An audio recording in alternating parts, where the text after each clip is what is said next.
America दौरा कई मायनों में खास होता जा रहा है। अमेरिका का जो दौरा है प्रधानमंत्री साहब का कई मायनों में खास होता जा रहा है। जैसे यहाँ बोल जाता है ना, देश में संविधान निर्माता जैसे बोलते हैं तो डॉक्टर भीमराव अम्बेडकर का नाम ले देते हैं। अभी राष्ट्र निर्माता सिखों के लिए आवाज उठने लगी। राष्ट्र निर्माता है सिख। कुछ तो हुआ है, कुछ तो ऐसा हुआ है अमेरिका के अंदर जिसको कि छुपाया जा रहा है, लेकिन छुपने नहीं दिया जाएगा। क्या हुआ, क्यों हुआ, कैसे हुआ। और हाँ, ये है ना, ये खालसा की जीत है। ये उस खालसा की जीत है जो बोलते हैं ना राज करेगा खालसा। ये है ना निशान साहब की जीत है, निशान साहब की जीत। जिस निशान साहब का बंडी प्रचार करने में, जिस खालसा का बंडी प्रचार करने में मंडी के दलालों ने कोई कसर नहीं छोड़ी। अब कैसे विचार बदलने लगे तुम्हारे, ये बताओ पहले तो। अब तुम्हारे को कैसे कि खालसा के बगैर देश का गुजारा नहीं हो सकता। अब ये याद क्यों आने लगा, क्यों याद आने लगा? कुछ तो होया है। ऐसे तो नहीं है जो मतलब भंडी प्रचार करने में कोई कमी नहीं छोड़ते थे, उनके सुर बदल गए। उनके सुर भी कैसे बदले, कमाल ही हो गया। किसी ने सोचा था कि ऐसा भी हो जाएगा? वीडियो दिखाएंगे। अब याद आने लगे सिखों के साथ क्या क्या हुआ। अब याद आने लगे आप लोगों को। हम बार बार कह रहे थे, आपको बार बार चेता रहे थे कि ये सब गलत हो रहा है देश के अंदर। ये क्या हो रहा है देश के लिए? 92% कुर्बानियां देने वालों को तुम जितना बदनाम करने की कोशिश कर रहे हो, अब याद आने लगा सब कुछ। ये याद दिलाया तुम्हारे को अमेरिका ने, ये याद दिलाया तुम्हारे को सरपंच जो बाइडेन ने सब कुछ याद दिला दिया। हु इज नेक्स्ट, बस इतना ही बोला था। छोटा सा देश, छोटी सी आबादी वाला, अब ये सब हो गए हैं। ये शब्दों को आप छोटे उसमें लगा रहे हो क्या? ये पूरे देश का अपमान है। लेकिन शांत है सब कुछ अब यहाँ पे एक बहस चली हुई है कि डोभाल साहब साथ क्यों नहीं गए, प्रधानमंत्री मोदी के साथ क्यों नहीं गए डोभाल साहब अमेरिका दौरे के ऊपर, क्यों नहीं गए? यहाँ पे ये बहस छिड़ी हुई है। इस बहस का भी इनके पास कोई जवाब नहीं। क्यों नहीं है जवाब? होना चाहिए ना जवाब। तो सबको पता है कि उधर से संबंध जारी हुआ था, ये तो सबको पता है। लेकिन वहां ये लोग बोलना नहीं चाहते। इसलिए आपको बार बार कहता हूं, ये गोदी मंडिया है, जो मीडिया है, कुछ भी लगा लो इसको, मंडियों के दलाल हैं जो भी, इनको देखना छोड़ दो। देश बिल्कुल सुरक्षित हो जाएगा। इनको देखना छोड़ दो, आप कहीं कोई खतरा नहीं होगा। इनको देखना छोड़ दो। लेकिन ये ऐसे हालात बना देते, न्यूज की तरह नहीं दिखाते। ऐसे दिखाते जैसे पता नहीं आज ही सब कुछ खत्म हो जाएगा। न्यूज को अगर ये लोग न्यूज की तरह दिखा देना तो किसी को जरूरत ना पड़े फिर सच्चाई। लेकिन सच्चाई दिखाए बिना हम तो नहीं मानेंगे, हम तो नहीं। याद आ गया कितनी कुर्बानियां सिखों की, याद आ गया सिखों ने क्या क्या किया देश के लिए। क्यों याद आया ये इसलिए याद आया क्योंकि अमेरिका का प्रेशर है। ये अमेरिका का प्रेशर है जिसने सबको झुका दिया, ऐसा झुका दिया कि इनकी समझ में नहीं आ रहा। अब इनकी समझ में नहीं आ रहा क्या करें क्या ना करें, क्या बोले क्या ना। सुना है पंजाब की गवर्नमेंट में फेरबदल होने वाला है, कल शाम तक हो जाएगा। ये ठीक सुना है या गलत सुना है? आप लोग कमेंट करके बताना।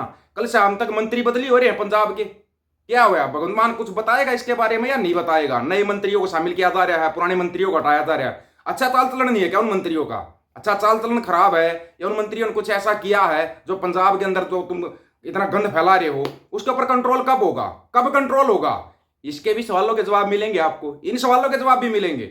लेकिन पंजाब के लोग ज्यादा बेहतर बता सकते हैं क्योंकि सबको पता है बुचड़ा तो कुछ बोलेगा नहीं, बुचड़ा तो चुपचाप काम करता है। जो आदेश आ गया, पीछे से आदेश आ गया, दिल्ली से आदेश आ गया, अभी ये करना है, ट्वीट करना है, हिंदी में ट्वीट करना है।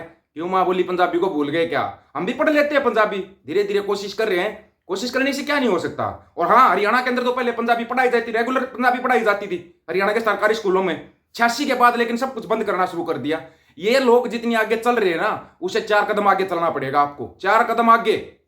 नहीं तो ना ये लोग आपको बिल्कुल बर्बाद कर देंगे। और अब आपको वो चीज दिखाते हैं जिसको देखने के बाद शायद इनकी नींद उड़ जाएगी। नींद इनको आएगी ही नहीं, नींद आनी बंद हो जाएगी। विशेष तौर पर जो भंडी प्रचार करने वाले ना, उनको खास करके ये वीडियो देखना चाहिए और इस वीडियो को ज्यादा से ज्यादा शेयर करना चाहिए कि कैसे सिख याद आ गए, कैसे आप सिखों को राष्ट्र निर्माता और सब कुछ बोलने लगे। सबसे पहले आप वीडियो देखें।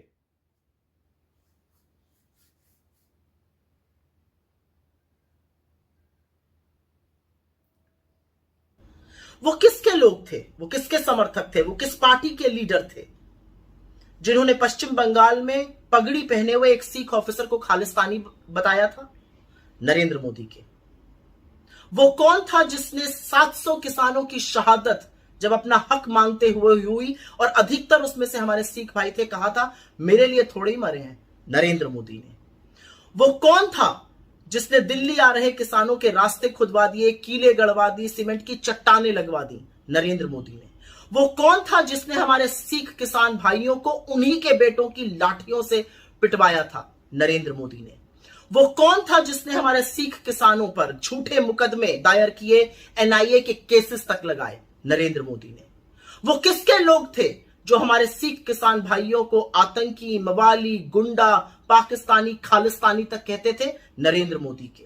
वो किसके लोग हैं, किस पार्टी के लोग हैं जो आज तक ये कहते हैं कि हमारे अन्नदाताओं का जो आंदोलन था उसका समर्थन और उसकी फंडिंग खालिस्तानियों ने की थी?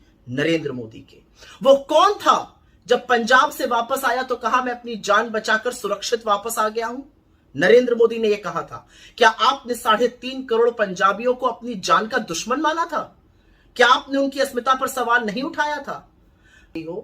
और इसलिए आप इस तरह की राजनीति पर आमादा हैं।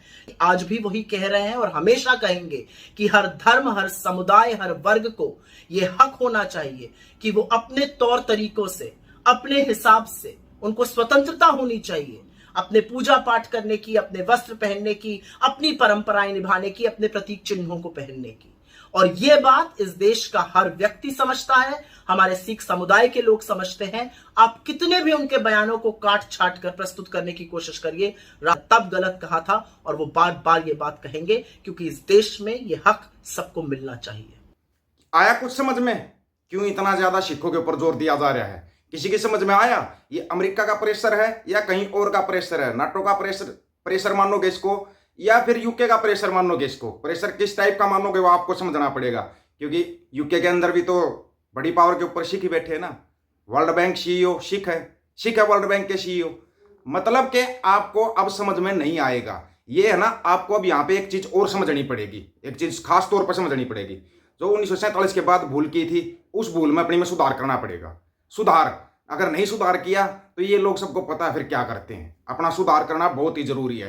वो गलती दोबारा नहीं होनी चाहिए जो गलती पहले हो चुकी है। 47 के बाद जो गलती हुई थी वो गलती अगर दोबारा होगी ना तो फिर मुश्किल हो जाएगी, क्यों? क्योंकि सबको पता है एक शब्द बोल दो यहाँ पे दिक्कत हो जाती है, राज करेगा खालसा। इस शब्द से इतनी प्रॉब्लम क्यों होती है? फिर सिख आपको चाहिए, सिख भी चाहिए आपको, हर जगह पे सिख भी चाहिए आपको, और फिर आपको उनसे दिक्कत भी है, नफरत भी है। क्यों? दो नावों की सवारी कभी नहीं चलेगी। आपको क्लियर करना पड़ेगा, पूरे देश को बताना पड़ेगा सिखों का क्या अधिकार है, क्यों नहीं वो अधिकार दिए गए। अगर हक मांगते हैं आतंकवादी पता नहीं क्या क्या बोलने लग जाते हो, एक तरफ भंडी प्रचार कर रहे हो, एक तरफ आप ये दिखा रहे हो। अब नहीं चलेगा क्योंकि आदेश ऊपर से आ चुका है। खालसा राज करेगा तो करेगा, इसमें कोई निशान साहब झूलेंगे तो झूलेंगे। तुम्हारे को प्रॉब्लम हो जाती है तो अपनी प्रॉब्लम को अपने पास रखो अपने, ज्यादा उसमें भंडी प्रचार के उसमें मत घुसो। जितना ज्यादा तुम भंडी प्रचार करोगे उतना ही ज्यादा ऊपर आएगा खालसा, ये आपको बता रहे हैं। क्यों? क्योंकि खालसा राज करने के लिए पैदा है, राज करेगा खालसा। ये शब्द बोल दो, बड़ी प्रॉब्लम शुरू हो जाती है आप लोगों को। ऐसी प्रॉब्लम नहीं होनी चाहिए। क्यों? क्योंकि इस देश में उतना ही अधिकार सभी का है, और सबसे ज्यादा अधिकार अगर किसी का है ना तो वो सिखों का है। आप इतिहास उठा के देख लो, इतिहास। फिर आप उस इतिहास को मितिहास बनाना चाहते हो, वो तो नहीं बनाने दिया जाएगा। आपको एक एक बात बताते रहेंगे, दिखाते रहेंगे, तब तक दिखाते रहेंगे जब तक आपकी समझ में नहीं आ जाएगा। समझ में आप में डाल देंगे।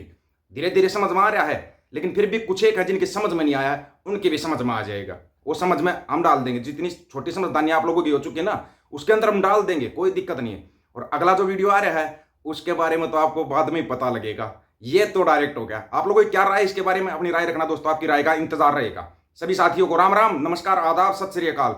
वीडियो को ज्यादा से ज्यादा शेयर, चैनल को सब्सक्राइब और बेल आइकन को जरूर दबाना दोस्तों। ऑफिशियल दीपक फौजी यूट्यूब चैनल। बात हक और सच की करेंगे, हक सच की बात हम करेंगे। वीडियो को ज्यादा से ज्यादा शेयर करने की जिम्मेवारी आप लोगों की है। गज के आखो, वाहेगुरु जी का खालसा, वाहेगुरु जी की फतेह।